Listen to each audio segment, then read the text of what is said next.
किया जाएगा और अगले 3 महीने में वहां से हवाई जहाज उड़ेगा, ये जरूर सुनिश्चित करने का काम करें। और इसके साथ साथ आदरणीय मुख्यमंत्री जी के आग्रह पर देश की सरकार ने तय किया है, बिहार की सरकार ने राजगीर में सुल्तानगंज के भागलपुर जिले में सुल्तानगंज में और रक्सौल में ग्रीन फील्ड एयरपोर्ट बनाने का निर्णय लिया है साथियों। इसके साथ साथ इसी तरह छोटे हवाई जहाज के लिए वाल्मीकि नगर, भागलपुर, बीरपुर, मधुबनी, मुंगेर, सहरसा और मुजफ्फरपुर में हवाई का सेवा शुरू करने का काम भारत की सरकार, राज्य सरकार करेगी मिलकर।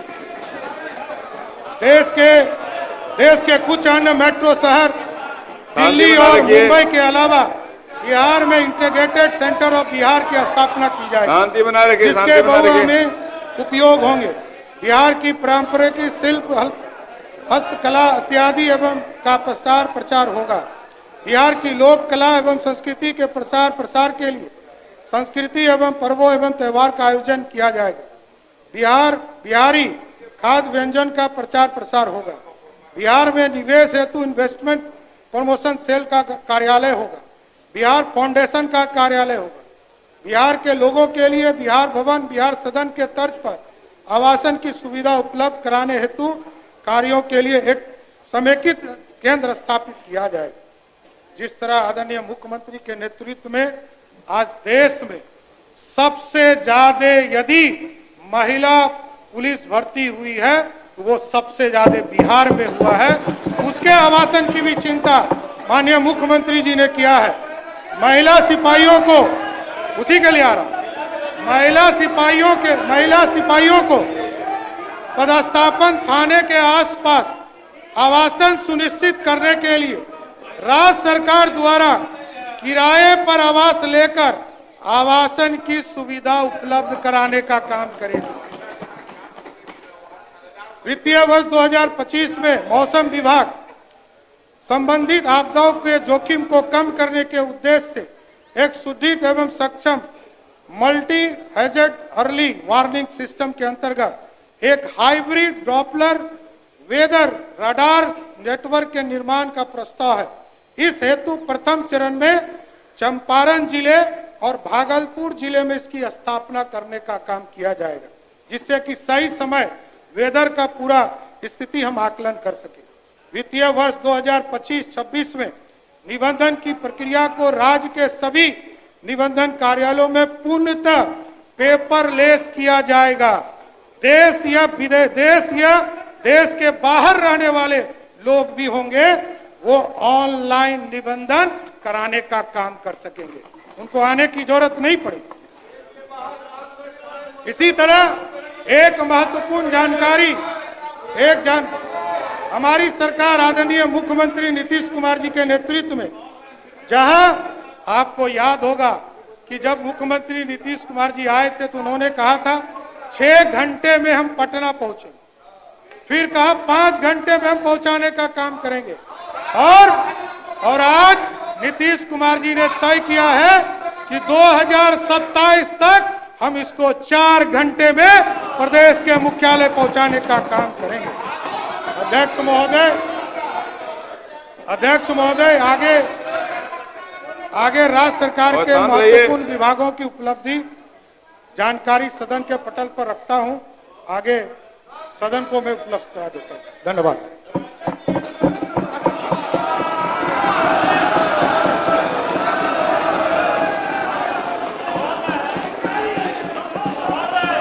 माननीय सदस्यगण बैठ जाइए ना, अभी महोदय के आगे ले आए, बैठ जाइए महोदय।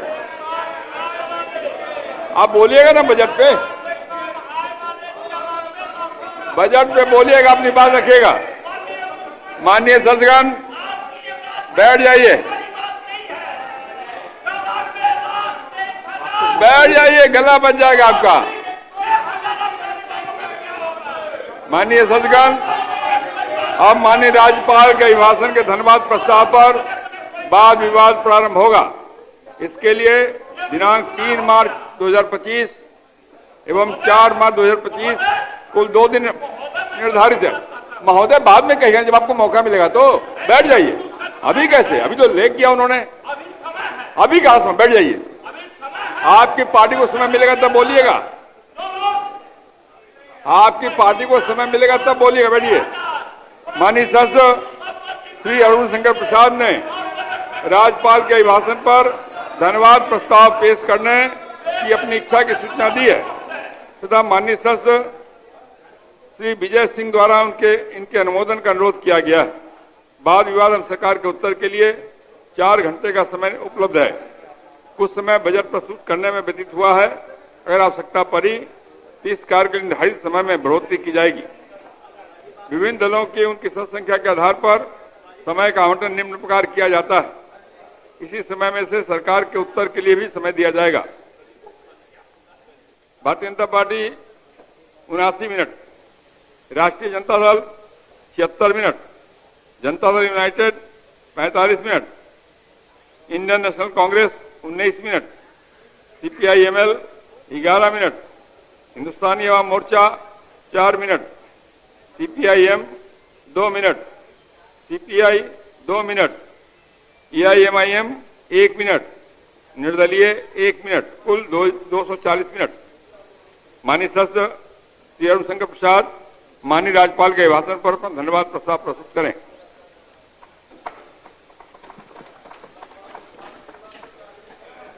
अध्यक्ष महोदय, मैं प्रस्ताव करता हूं कि सदस्यगण इस अभिभाषण के लिए राज्यपाल के कृतज्ञ हैं। महोदय, महामहिम राज्यपाल के द्वारा जो अभिभाषण दिया गया है, वस्तुतः एनडीए की सरकार का जो विजन है उसको उन्होंने दर्शाया है। जो सरकार का रोड मैप है और उसके बजट के अंशों की चर्चा सार के बारे में माननीय उप मुख्यमंत्री एवं वित्त मंत्री आदरणीय श्री सम्राट चौधरी जी ने बजट के सारांश को विस्तार पूर्वक रखा है। और महोदय, मैं कहना चाहूंगा कि यही वो बिहार है जहां महोदय 2004-05 में विकास का दर, जीडीपी का रेशियो 7.9% था महोदय। इतिहास को बगैर जाने वर्तमान को समझना कठिन है महोदय। शंकर जी, आपका समय सील कर रहे हैं, आप बोलते जाइए, इधर देखिए, इधर देखिए, बोलिए। मैं कहना चाहता हूं महोदय कि बगैर इतिहास शांत को रहिए, समझे हुए भविष्य के रोड मैप को ठीक प्रकार से तय नहीं, वक्तव्य गड़बड़ होगा। शांत रहिए। 7.9 पर थे हम 2004-05 में, और हम अपनी ही सरकार से तुलना करते हैं महोदय। पिछली सरकार ने पिछली बार हमारी, देखिए अभी बिहार का बजट पेश किया जा चुका है और इसके लिए पूरी जानकारी हम आप तक लगातार पहुंचा रहे हैं। और इसी संदर्भ में हम जुड़ेंगे अपने न्यूज़ 18 संवाददाता आनंद अमृतराज के साथ। आनंद, इस बजट में क्या क्या खास बातें रही? पहले भी कहा जा रहा था कि किसानों और आधी आबादी खासकर महिलाओं पर पूरा फोकस रहेगा, क्या कुछ खास रहा इस बजट में? देखिए, सबसे पहले मैं बता दूं कि इस बार के बजट में सबसे खास बात हो रही है, जिसकी चर्चा लगातार हो रही थी कि बजट का जो आकार है वो बढ़ाया जाएगा। और इस बार 3,17,000 करोड़ का बजट बिहार सरकार ने पेश किया। सम्राट चौधरी वित्त मंत्री थे, जब वो पहुंचे लाल बैग में, जब उन्होंने लैपटॉप पर पढ़ना शुरू किया बिहार का बजट, तो सबसे पहले उन्होंने जो महत्वपूर्ण घोषणा की वो ये थी कि 3,17,000 करोड़ का बजट इस बार बिहार का होगा। उसके अलावा कई सारी घोषणाएं की गई। निवेश को प्रोत्साहित करने के लिए वो भी किया गया। इसके अलावा सबसे महत्वपूर्ण बात बताई गई कि 1,60,696 करोड़ रुपए वेतन और पेंशन के लिए दिया जाएगा। इसके अलावा जो सबसे महत्वपूर्ण बात हुई, जिसको लेकर सदन के अंदर भी काफी कुछ हंगामा हुआ, उन्होंने सबसे महत्वपूर्ण बात बोली कि इस बार एमएसपी, जो अभी धान और ये सब की खरीदारी होती थी, इस बार एमएसपी पर मूंग और अरहर दाल की खरीद की जाएगी। यानी कि उन्होंने किसानों को एक बड़ा तोहफा देने की बात कही। इसके अलावा सभी प्रखंड में कोल्ड स्टोरेज बनाया जाएगा।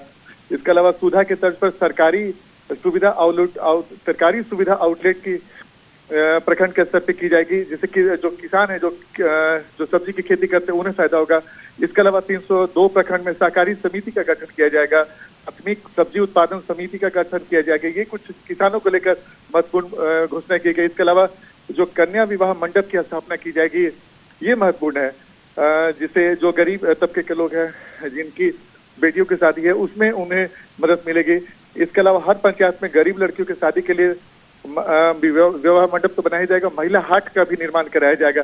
जो ग्रामीण महिलाएं हैं जो कुछ छोटे छोटे व्यापार करते हैं उन्हें मदद मिलेगी। इसके अलावा महिलाओं के लिए जो एक बड़ी घोषणा की गई, सभी शहरों में पिंक टॉयलेट महिलाओं के लिए बनाया जाएगा, जो निश्चित तौर पे महिलाओं के लिए एक अच्छी घोषणा है। इसके अलावा पटना में चलंत व्यायामशाला के सामने की जाएगी, जिसकी ट्रेनर महिला होगी, यानी कि जो शहरी इलाके हैं वहाँ के महिलाओं के सेहत के ख्याल रख के ये घोषणा की गई। इसके अलावा सभी जिलों में आधुनिक बस स्टैंड की स्थापना की जाएगी, ये भी महत्वपूर्ण घोषणा की गई। इसके अलावा किसानों की आय में वृद्धि और औद्योगिक विकास के लिए रोजगार के नए अवसर को विकसित करने के लिए बिहार खाद्य प्रसंस्करण नीति 2025 लाई जाएगी, ये भी इम्पोर्टेंट है। इसके अलावा प्रमुख शहरों में कामकाजी महिलाओं के लिए छात्रावास की स्थापना की जाएगी, जहां जो महिला काम कर रही है उनके रहने के लिए एक बड़ी व्यवस्था है।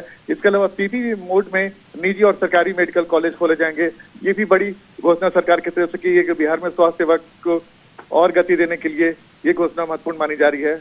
इसके अलावा जो बड़े अनुमंडल है उसमें अस्पताल के अतिरिक्त रेफरल अस्पताल का भी निर्माण होगा। स्लम क्षेत्रों में नगर चिकित्सा केंद्र की स्थापना की जाएगी, ताकि जो बीमार है उनका सही तरीके से इलाज हो जाएगा। इसके अलावा जो एक बड़ी घोषणा की गई कि बेगूसराय में कैंसर अस्पताल का निर्माण कराया जाएगा, ये एक बड़ी घोषणा है, खासकर कैंसर जो पीड़ित जो लोग हैं उनके के लिए।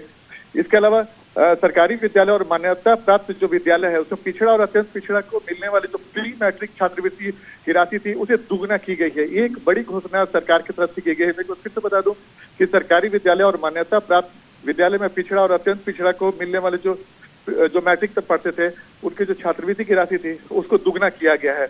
इसके अलावा खेलों को विस्तार देने के लिए सभी प्रमंडलों में खेल संरचना का भी निर्माण कार्य की योजना शुरू की जाएगी।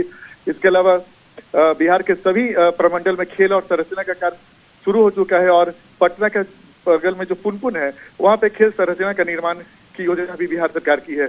तो जाहिर सी बात है इस बजट में कई सारी घोषणा की गई। इसके अलावा सभी प्रखंडों में बच्चों के लिए आउटडोर स्टेडियम का निर्माण कराया जाएगा, और सबसे इम्पोर्टेंट बात जो महिलाओं के लिए की गई कि प्रमुख शहरों में महिलाओं के लिए पिंक बस चलाया जाएगा। ये महत्वपूर्ण घोषणा की गई कि जो भी बिहार के जो प्रमुख शहर हैं वो महिलाओं के लिए पिंक बस चलाया जाएगा, जिसमें यात्री भी महिला होंगी, चालक और कंडक्टर भी महिलाएं होंगी, यानी कि महिलाओं को ध्यान में रखकर ये एक बड़ी घोषणा की गई है। इसके अलावा साइबर अटैक से बचने के लिए डेटा सेंटर बनाया जाएगा, क्योंकि साइबर से अपराध की कई घटनाएं हुई है, तो उससे बचाने के लिए डेटा सेंटर बनाने का निर्माण किया गया है। इसके अलावा नहर के किनारे और खाली जो जगह पड़े हुए हैं वहाँ पे सोलर प्लेट लगाए जाएंगे, ये भी बहुत इंपॉर्टेंट है। और इसी बीच में मैं आपको बता दूं कि आज विधानसभा में जब बजट पेश किया जा रहा था तो एक हंसी का भी पल आया जब नीतीश कुमार ने जो नेता विरोधी दल से तेजस्वी यादव उनकी तरफ मुस्कुराकर कुछ कहा, जिसका जवाब तेजस्वी यादव ने भी मुस्कुरा कर दिया, तो एक हल्के फुल्के पल भी आया। और जैसे कि मैं आपको बता रहा था कि पूर्णिया में 3 महीने में हवाई अड्डा का परिचालन शुरू हो जाएगा, ये एक बड़ा दावा बिहार के डिप्टी सीएम और वित्त मंत्री सम्राट चौधरी ने कहा है। और पूर्णिया का जो हवाई अड्डा उसको लेकर कई तरह की बातें हो रही थी, लेकिन आज सम्राट चौधरी ने सदन के अंदर बोला बजट पेश करते हुए कि पूर्णिया हवाई अड्डा का जो निर्माण है 3 महीने में पूरा हो जाएगा, और वहां से हवाई जहाज का परिचालन भी शुरू हो जाएगा। इसके अलावा बिहार सरकार ने राजगीर, सुल्तानगंज और रक्सौल में ग्रीनफील्ड एयरपोर्ट बनाने की भी बात कही है, जो बजट में भी था, और बिहार सरकार ने भी आज इस पर बातें कही है। इसके अलावा राज्य में जो नहर है, नहर के किनारे 25 करोड़ के लागत से सोलर पैनल लगाए जाएंगे, तो इससे बिजली का भी उत्पादन होगा और लोगों को भी सुविधाएं मिलेगी। इसके अलावा जो सबसे बड़ी बात कही है सम्राट चौधरी ने कि नीतीश कुमार ने जो बातें कही थी शुरुआत में कि 6 घंटे में हम किसी भी शहर से पटना मुख्यालय पहुंच सकते थे, बाद में घंटे 5 वाकई आनंद, इस बजट में हर वर्ग के लोगों के लिए खासकर फोकस आधी आबादी और साथ ही साथ युवाओं के ऊपर खास तौर पर ये पूरा बजट केंद्रित नजर आया। और इन सब के बीच बिहार को विकास के पथ पर आगे बढ़ाने के लिए इस बजट को पेश कर दिया गया है, जिसको लेकर पहले से ही सियासी गलियारों से लेके आम लोगों के जुबान पर भी चर्चा थी कि क्या खास होने वाला है इस बजट में। और आखिरकार इस बिहार के बजट की 10 बड़ी बातें लगातार हम आपको बता रहे हैं। मुजफ्फरपुर वाल्मीकि नगर में एयरपोर्ट बनेगा, मधुबनी में भी एयरपोर्ट बनाया जाएगा। इन शहरों में एयरपोर्ट की डिमांड लंबे वक्त से की जा रही थी, तो बिहार के 7 जिलों में एयरपोर्ट का निर्माण जल्द ही पूरा कर लिया जाएगा। इसके साथ साथ रक्सौल में भी ग्रीनफील्ड एयरपोर्ट बनेगा। महिलाओं की अगर हम बात करें तो उनके मद्देनजर भी बहुत सारी खास सुविधाएं बिहार सरकार की तरफ से दी जाएगी। और यहां रुकेंगे एक छोटे से अंतराल के लिए, खबरें लगातार जारी है।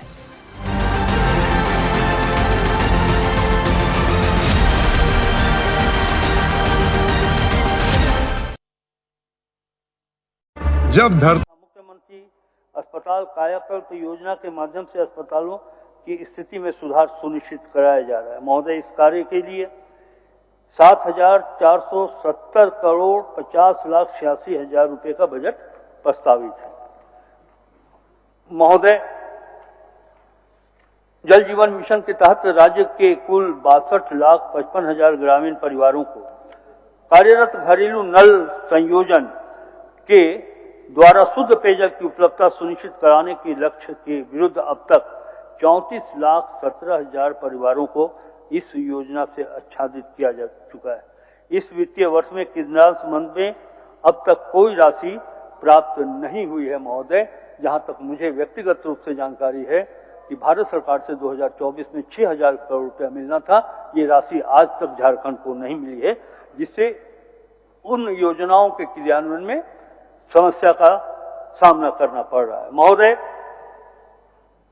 वर्ष 2025-26 में पेयजल एवं स्वच्छता विभाग हेतु 4,710 करोड़ 2,56,000 रुपए का बजट प्रस्तावित है। महोदय,